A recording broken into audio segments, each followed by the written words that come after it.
we can just open our Facebook here, and then we can open our profile from home. You can click on that, and then you can click on your name on your profile, and then you can go straight into account center, and then you can click on few password and security, and then you can click where you're logged in.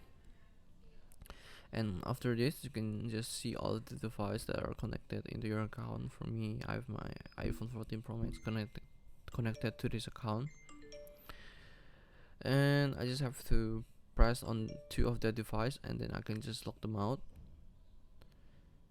And yeah, you have been successfully logged out from all of those useless devices that are connected to your account. And this is how you're basically on how you're able to log out all the devices that are connected in your account that you are aware or unaware of.